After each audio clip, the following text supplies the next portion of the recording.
Hello participants, welcome back. Your exams are very near now.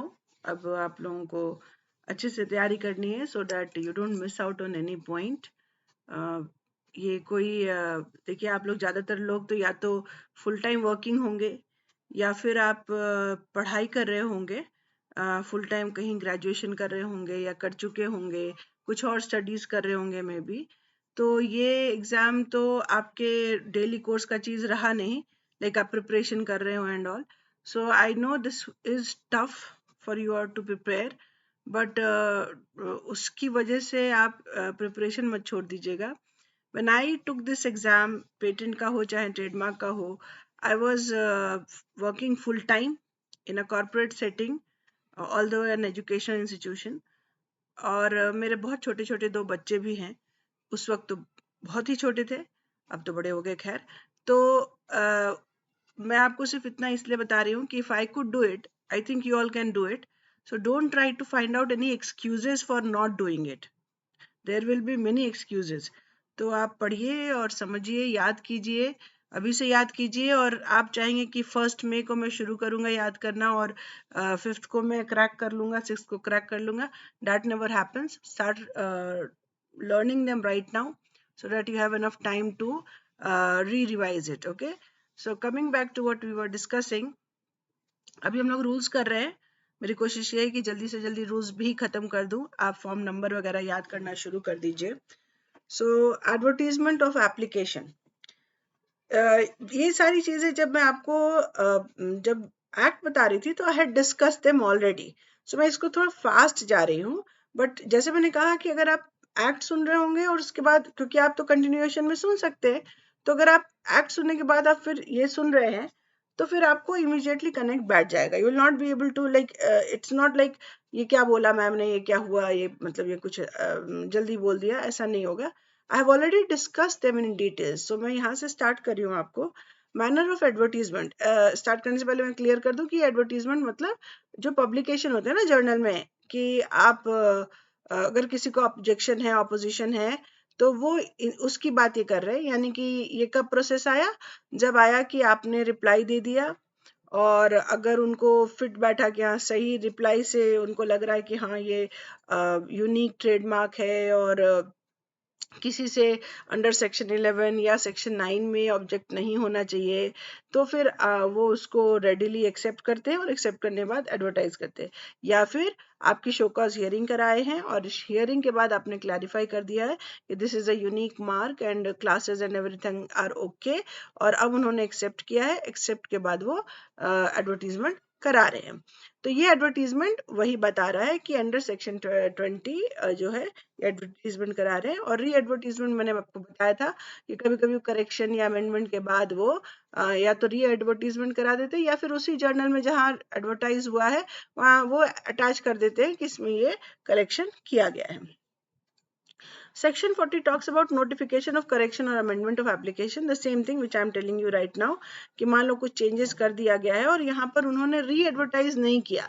Like there were two things which we discussed in that, कि या तो वो advertise करने के re-advertise कर देंगे या फिर simply वो journal में ही ये notification डाल देंगे कि इसको re-advertise, इसमें ये corrections किए गए हैं। ठीक है, यानी वो insert कर देंगे। ठीक है, जर्नल नंबर यहाँ पे हुआ है, करेक्शन जो हुआ है वो उसमें डाल देंगे। Provided that in case of any error in the advertisement in respect of TM or specification of G&S except for any trivial spelling mistake, या फिर क्लास के कुछ चीजें जो थी उसमें फिट होने के लायक नहीं थी तो उन्होंने उसमें से हटाया हो या फिर कुछ उसमें ऐड कर दिया हो, बस इतने। Request to register for particulars of advertisement of trademark, request to registrar, any person may request the registrar to form TMM, मतलब ये जो फॉर्म नंबर है, to be informed of number and date of the journal जहाँ पे ये register हुआ है। देखिए ये अभी एप्लीकेबल इसलिए नहीं हो पा रहा है क्योंकि हम, हमारी काम है ना एज एन एजेंट कि हम चेक करें कि हमारा कहाँ हुआ एडवर्टाइज या किसी और का हुआ है तो हमारे से सिमिलर है क्या, तो क्या हमें अपोज करना है,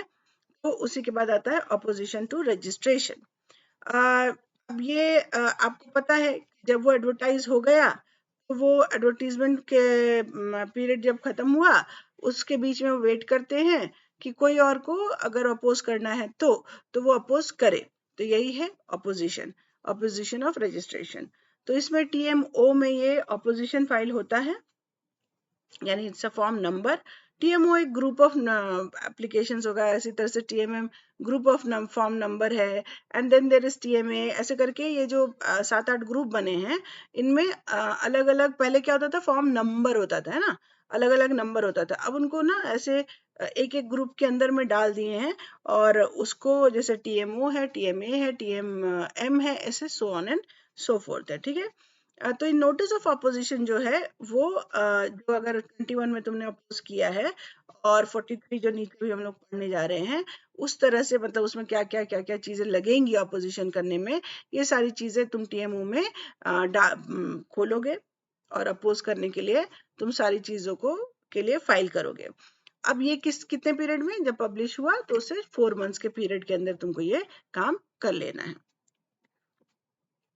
जैसे ही सिंगल एप्लीकेशन पे ऑपोजिशन फाइल होगा, तो फिर उसमें तुमको फीस है, जैसे अभी फीस कितने हैं, 2700 है एक्चुअली 3000, लेकिन ऑनलाइन करने से 10% का डिस्काउंट मिलता है, इसकी वजह से 2700 हो जाता है। तो उतना फीस दोगे, सारे डॉक्यूमेंट्स दोगे, और तुम अपोज करोगे, ठीक है। उसके बाद फिर जहाँ पे मान लो कि सिंगल एप्लीकेशन है, ठीक है, अंडर सबसेक्शन 2 ऑफ सेक्शन 18, तो जैसे मान लो तुम्हारा किसी 2 क्लास के लिए तुमने उसको अपोज किया है, ठीक है, तो फिर अलग अलग तुमको भरना पड़ेगा। ऐसा नहीं है कि तुमको एक ही में भर लोगे, तो तुमको अलग अलग फीस देना पड़ेगा, ठीक है। तो उसके बाद तुमको उस हिसाब से फॉर्म भर देना है TMO। अगर मान लो कि कोई ऑपोजिशन नहीं आया with in that 4 month period, तो क्या होगा next course of action by the registrar, वो अब उसको मान लेगा कि ये रजिस्टर कर लेना है, और वो रजिस्ट्रेशन के लिए अप्लाई कर देगा, ठीक है, मतलब रजिस्ट्रेशन करवा देगा। फिर मान लो कि वो आ गया, अपोजिशन आ गया, तब क्या होगा कि जो अपोजिशन का आया है फॉर्म, और उसके साथ मान लो कुछ डॉक्यूमेंट्स आए हों, तो ये सारे चीजें जो एप्लीकेंट हैं उसके पास रजिस्ट्रार जो है वो पहुंचाएगा, ठीक है, उसको सर्व करेगा। तो ये मोस्टली आज के डेट में वो मेल के थ्रू आता है।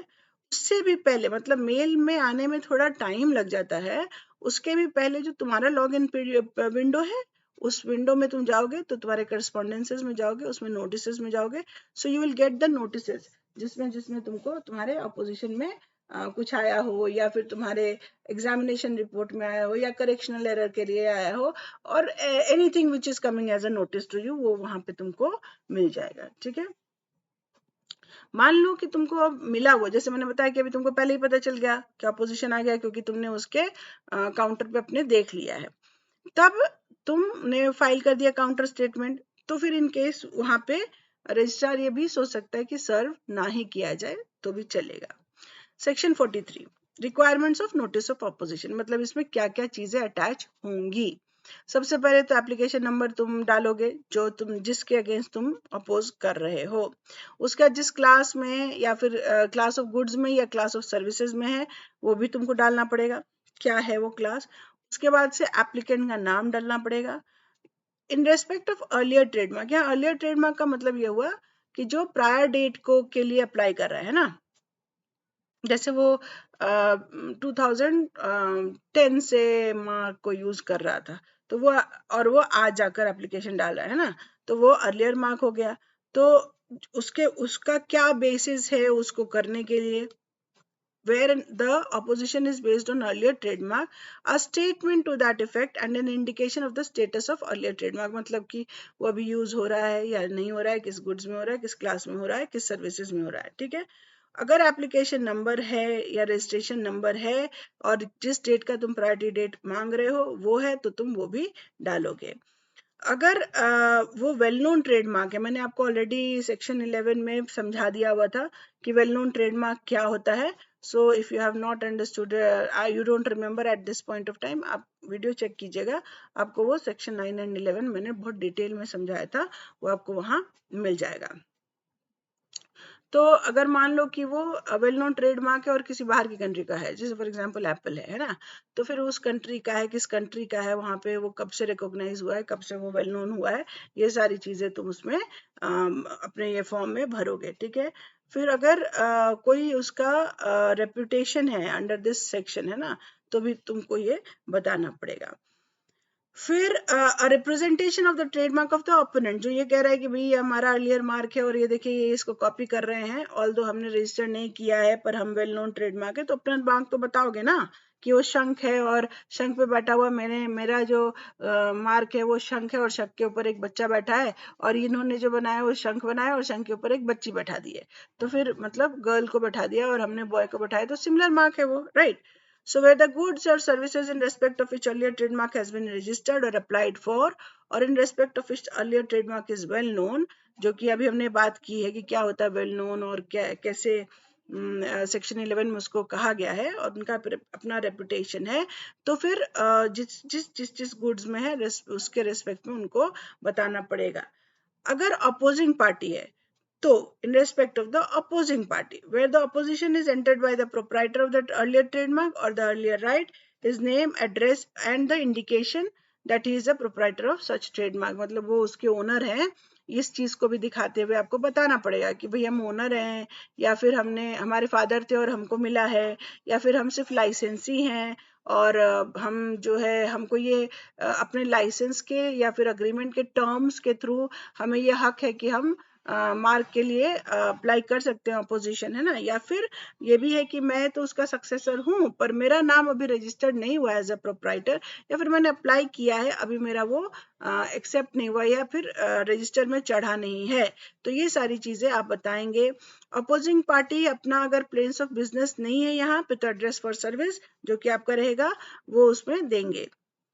उसके बाद किस बेसिस पे उन्होंने अपोजिशन किया है ये फिर वो बताएंगे। फिर notice of opposition shall be verified at the foot of the opponent by the opponent or by his duly authorised agent, यानी कि जो अपोजिशन किया है उसके एंड में, एंड ऑफ द डॉक्यूमेंट में आपके सिग्नेचर रहते हैं, ठीक है।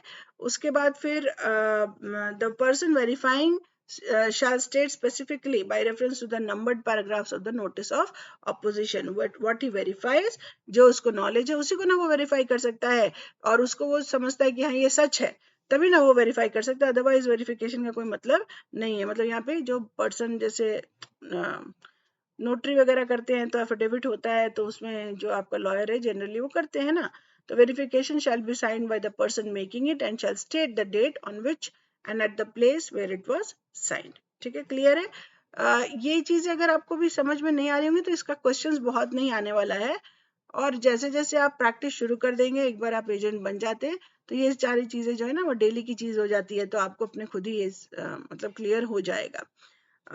हालांकि बाद में मैं आप लोगों को प्रैक्टिकल एग्जांपल्स देना शुरू करूंगी after your exams are over, and hoping that all of you clear this exam, whoever are listening to these videos, उनके हेल्प में हो जाए और वो क्लियर करें, तो धीरे धीरे मैं आपको ये भी बताने लगूंगी कि कैसे इसको फाइल करते हैं। एंड आई प्रिज्यूम जो लोग क्वेश्चन पूछते हैं मैं उनको कमेंट में बता ही देती हूँ कि क्या क्वेश्चंस के आंसर होंगे, बट मान लो किसी का कुछ सेटिस्फाई नहीं हो पा रहा है जो आंसर मैंने दिया है, यू कैन री आस्क इट, उसमें कोई दिक्कत नहीं है, because by profession I am a teacher, तो टीचर का काम ही यही है कि वो जो है प्रोफेसर्स 10 बार क्वेश्चन पूछो तो भी आंसर वो करेंगे। सो ऐसा सोचने का नहीं कि ये क्या मतलब पूछेंगे, सोचेंगे कि इनसे बार बार क्वेश्चन पूछ रहे हैं, don't think like that, I will be able to answer it in my best of knowledge, best of capacity.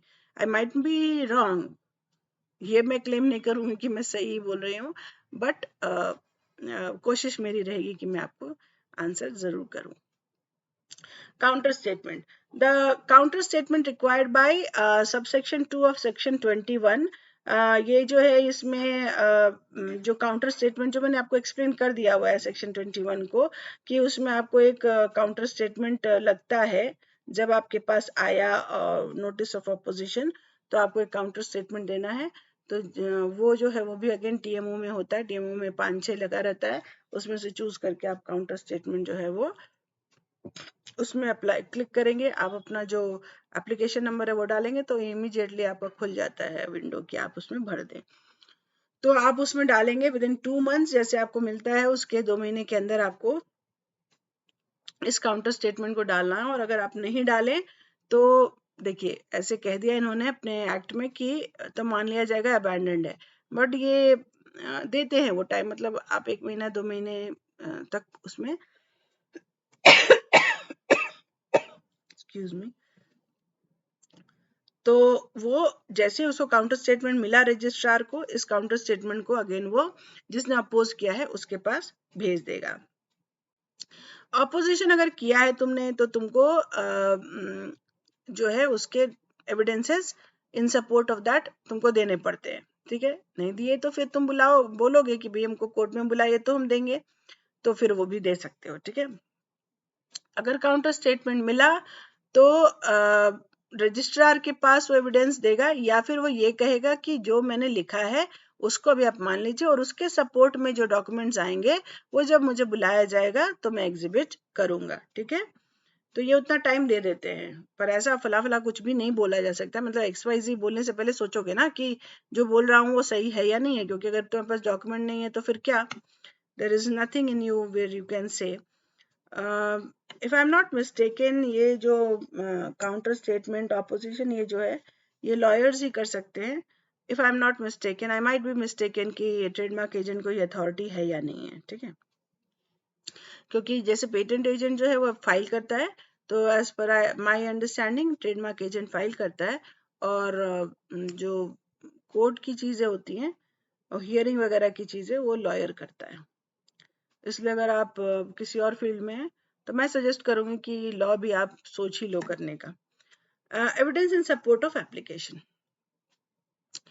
within 2 months on the receipt by the applicant of the copies of affidavits in support of opposition, या फिर जो opponent ने दिया होगा उसके साथ में वो देगा, है ना, तो उसके भी अगेंस्ट में तुम ये दोगे। मान लो उसने कहा कि मैं 2011 से यूज कर रहा हूँ और इन्होंने अभी फाइल किया है, और तुम्हारे पास 2009 का है जहां तुमने यूज किया हुआ है, तो फिर तुम्हारे पास वो सपोर्टिंग डॉक्यूमेंट्स है, तुम वो भी डालोगे, है ना, अपने काउंटर स्टेटमेंट के साथ वो सारी चीजों को डालोगे एज एन एविडेंस। और ये भी कह सकते हो कि मैं उसको डिड्यूस करूंगा, मैं ये जो लिख रहा हूँ ये पॉइंट्स ये मैं इसके एविडेंस बाद में दूंगा, ठीक है। Evidence in reply by opponent, अब उनको मिला ओपोनेंट को आपके सारे एविडेंसेस, तो वो भी देंगे कुछ, ये रजिस्ट्रार को देंगे, रजिस्ट्रार आपको देगा। अब यहाँ पर अब आगे कुछ भी और इसके बाद कोई एविडेंस का लेना देना नहीं होगा। अब क्या करेंगे वो कि अब वो बुलाएंगे आपको, है ना, हियरिंग के लिए। उसके पहले अगर डॉक्यूमेंट हिंदी या इंग्लिश में नहीं है, जैसे कई जगह रजिस्ट्रेशन होता है या कुछ होता है कई के ऑफिसेज में, वहां पे वो वहां के लोकल लैंग्वेज को यूज करते हैं, I mean not local, I will say उस स्टेट के लैंग्वेज को यूज करते हैं। जैसे मान लीजिए कोई प्रॉपर्टी रिलेटेड रिकॉर्ड्स है तो उस स्टेट के लैंग्वेज को यूज करते हैं, तो it is asked by the registrar to convert it into either Hindi or English and submit it, ठीक है। उसके बाद वो हियरिंग के लिए बुलाते हैं। The registrar after the closure of their evidence, जो कि सेक्शन 48 बता रहा है, तो ये दोनों पार्टी को जो है वो भेज देगा नोटिस और कहेगा कि आपकी फर्स्ट हियरिंग की डेट ये है, ठीक है। और वो डेट जो है जब देगा तो वो कम से कम at least 1 month after the date which is given, मतलब आपको मिला है जब से, ठीक है, उसके पहले नहीं, क्योंकि आपको भी प्रिपरेशन का टाइम मिलना चाहिए, ठीक है। उसके बाद जैसे मान लीजिए आपका लॉयर उस समय नहीं है, आप नहीं है, या आप अभी एविडेंसेस कलेक्ट कर रहे हैं, किसी ऑफिस में आपने अप्लाई किया है और आपको अभी एविडेंसेस नहीं मिल पाए हैं, तो आप एडजर्नमेंट के लिए कह सकते हैं। आपको TMM फॉर्म में अगेन TMM क्लिक करेंगे तो उसमें एक एडजर्नमेंट के लिए आता है, जिसकी मतलब डेट आप बढ़ा सकते हैं, लेकिन ये 2 ही बार हो सकता है, 2 से ज्यादा बार नहीं हो सकता। ऊपर से आप जिस दिन डेट बढ़ा रहे हो 30 दिन के अंदर का ही होना चाहिए। उसके अलावा आपको 3 दिन पहले, हियरिंग के 3 दिन पहले में एडजर्नमेंट के लिए अप्लाई कर देना है। अगेन ये इन्होंने 3 दिन पहले बोला, उस दिन भी होता है। और अगर आप मतलब गए और उन्होंने हियरिंग ऑफिसर ने बोला कि देखिए आपके पास ये डॉक्यूमेंट नहीं है या आप इसके साथ ये सपोर्ट में लाइए, तो आपको मैं फर्दर हियरिंग के लिए ये कर दूंगा, तो आप ये कर सकते हैं, ठीक है। ये जो 2 एडजर्नमेंट से ज्यादा नहीं मिल सकता है, ये मैंने बता दिया, ठीक है। अगर एडजर्नमेंट के समय एडजर्न होने के बाद आप उस डेट ऑफ हियरिंग को नहीं आए, तो फिर आपका जो है वो दोनों में से कोई भी पार्टी मतलब नहीं आए, तो अगर आप एप्लीकेंट थे और आप नहीं आए तो आपके जो एप्लीकेशन है उसको अबैंडन मान लिया जाएगा। In case you are the opponent और अपोज करते हुए पार्टी है और आप नहीं आए तो मान लिया जाएगा कि देयर इज नो अपोजिशन और इसको रजिस्टर करने के लिए आगे बढ़ा सकता है रजिस्ट्रार। ठीक है।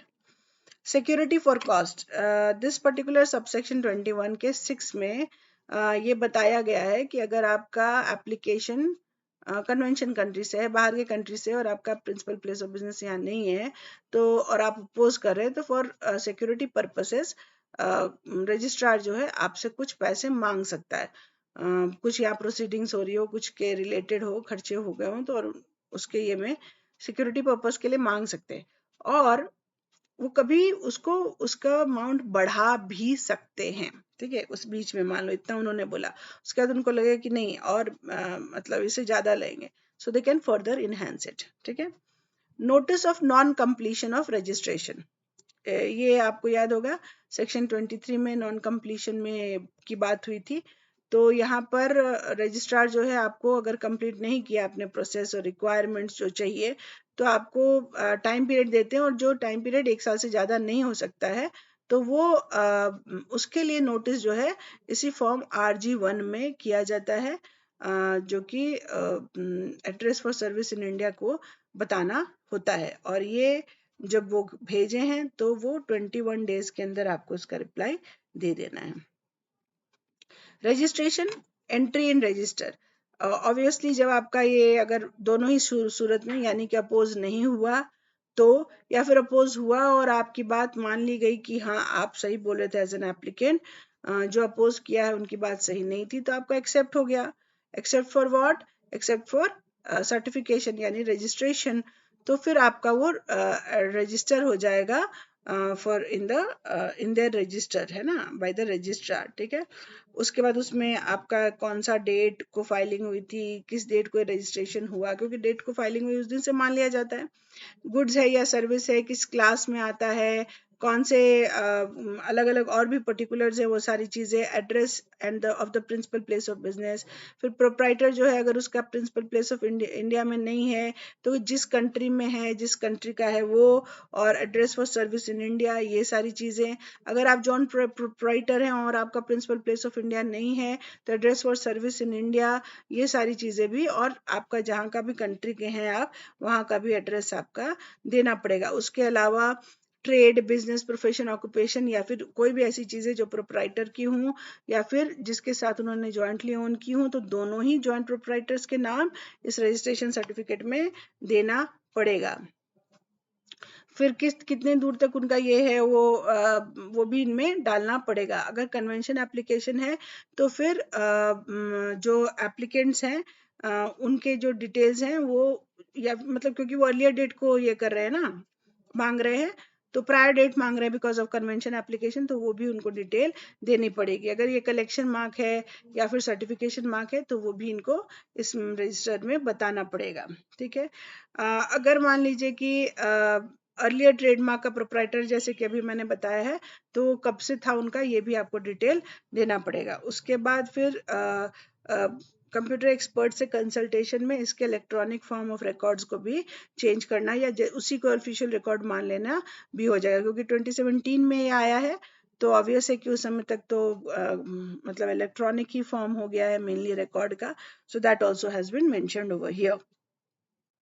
एसोसिएटेड ट्रेडमार्क मैंने एग्जांपल दिया था आपको एसोसिएटेड ट्रेडमार्क में, जैसे कि जियो है, जियो फाइबर है, जियो मार्ट है, and there are various other Jios, तो ये सब कनेक्टेड है एक दूसरे से, तो ये एसोसिएटेड है। Although they are giving producing different products और सेलिंग डिफरेंट गुड्स और सर्विसेज, तो भी ये एसोसिएटेड है। तो एक ओनर है, एक प्रोप्राइटर है, उसके अलग अलग क्लासेस में है, तो वो एसोसिएटेड मार्क की तरह इसको बता सकता है, तो इस चीज को भी उनको डिटेल में देना पड़ेगा। ठीक है। एन एप्लीकेशन अंडर सबसेक्शन 5 और 16 dissolve the association in respect of register shall be made, अगर मान लो कि एक को हटा दिया गया या फिर एक पर अपोजिशन हो रहा है ना, तो दूसरे को डालेंगे उसको हटा के कह के कि वो इसमें इंक्लूडेड नहीं हो रहा है।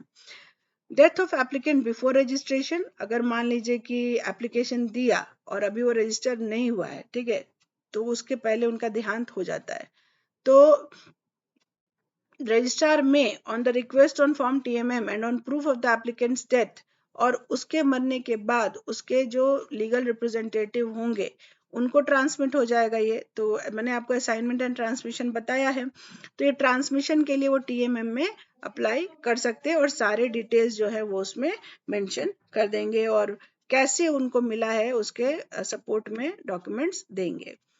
सर्टिफिकेट ऑफ रजिस्ट्रेशन, आपको जैसे आपका सर्टिफिकेट हो जाएगा आपको वो सर्टिफिकेट मेल के थ्रू मिल जाता है, which you can use it for your own good, कि मेरा रजिस्टर्ड है अपने ऑफिस में, अपने बिजनेस हाउस में, जहां भी हो आप लगाना चाहते हैं आप लगा दीजिए, you have it with you now. उसके अलावा लेकिन मान लीजिए कि कोर्ट ने एज एन एविडेंस इसको माना है, तो फिर उसको जो सेक्शन 137 मैंने बताया है कि रजिस्ट्रार उसको देगा, वो जाएगा, मतलब आपका जो सर्टिफिकेट आपको मिला है वो नहीं जाएगा एज अ कोर्ट का एविडेंस, ठीक है। उसके अलावा अगर मान लीजिए आपको सर्टिफिकेट की कॉपी लानी है कि मेरा 2 ऑफिस है 3 ऑफिस है, सब जगह मैं ओरिजिनल दिखाना चाहता हूँ, तो फिर आप उसके लिए रिक्वेस्ट कर सकते हैं अंडर TMM, और उसकी जो स्पेसिफिक फीस है वो दे सकते हैं, और उस पर वो रजिस्ट्रार जो है आपको उसकी डुप्लीकेट कॉपी भी दे देगा, ठीक है। लेकिन उसका अगर is received after the expiry of time limit for renewal of registration, तो फिर वो नहीं देंगे ना, क्योंकि आपका है ही नहीं है वो रजिस्टर्ड, ठीक है। So we stop over here, और हमारा ये चैप्टर 2 फिनिश होता है यहाँ पर। we'll start with chapter 3 renewal of registration and restoration in our next class. Thank you.